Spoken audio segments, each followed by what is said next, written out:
ओम नमः शिवाय। प्रिय दर्शकों, मैं संध्या कक्कड़ वेलकम करती हूँ आप सभी का अपने यूट्यूब चैनल में। आज हम बात करने वाले हैं कि सूर्य और केतु का कॉम्बिनेशन कैसे रिजल्ट देता है, कैसी पर्सनालिटी होती है, क्या रेमेडी इन लोगों को करनी चाहिए। तो वीडियो के एंड तक बने रहिएगा। सूर्य जो कि आपकी आत्मा को रिप्रेजेंट करता है, फादर फिगर को रिप्रेजेंट करता है, कॉन्फिडेंस, ईगो, प्राइड, पावर को रिप्रेजेंट करता है। वहीं पर जो केतु है ना, वो एक शेडो प्लेनेट है जो कि आपकी पास्ट लाइफ कर्मा को रिप्रेजेंट करते हैं, आपकी स्पिरिचुअल जर्नी को, डिटैचमेंट को रिप्रेजेंट करते हैं। तो जब भी ये दोनों एक साथ कॉम्बिनेशन में होते हैं ना, तो ऐसे लोग जो है ना बहुत ज्यादा स्पिरिचुअल होते हैं, इंट्यूटिव बहुत ज्यादा होते हैं।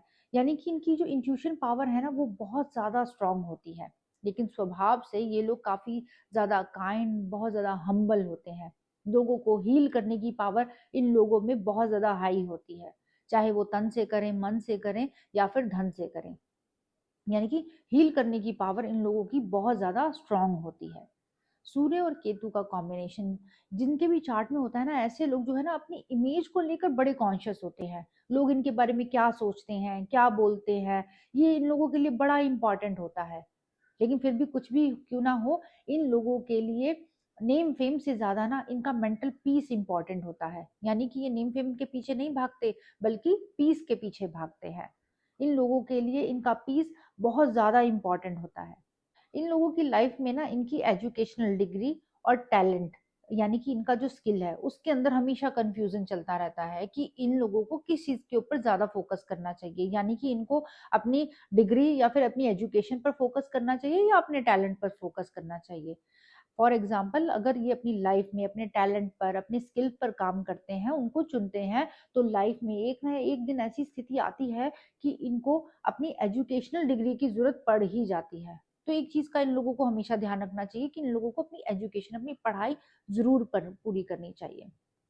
इसके अलावा एक और इम्पॉर्टेंट चीज है कि लोगों की लाइफ में ना इनकी फैमिली बहुत ज्यादा इम्पॉर्टेंट होती है।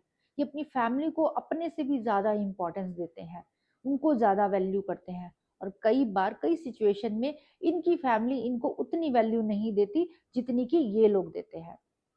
इसी वजह से ना कई बार ये धीरे धीरे अपनी लाइफ में ना अपने स्किल्स पर, अपने टैलेंट पर फोकस करने लगते हैं, उस पर काम करने लगते हैं, अपनी स्पिरिचुअल ग्रोथ पर ध्यान देने लगते हैं, अपनी स्पिरिचुअल जर्नी को आगे बढ़ाते हैं और ये धीरे धीरे उसमें सक्सेसफुल भी होते हैं।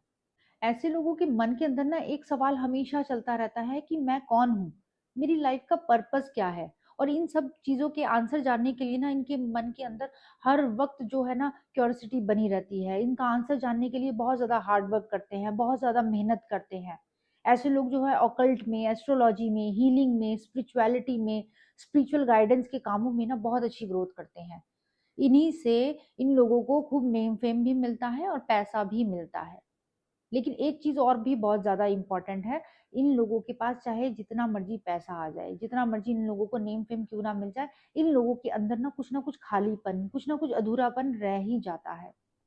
तो जिन लोगों के भी चार्ट के अंदर सूर्य और केतु का कॉम्बिनेशन है, इन लोगों को क्या करना चाहिए। सबसे पहले तो ना इन लोगों को अपनी ईगो से बचना चाहिए, आइसोलेशन में जाने से बचना चाहिए। यानी कि इन लोगों को हमेशा लोगों से कनेक्टेड रहना चाहिए। अपनी स्पिरिचुअल ग्रोथ पर इन लोगों को काम जरूर करना चाहिए, अपने स्किल्स पर काम करना चाहिए।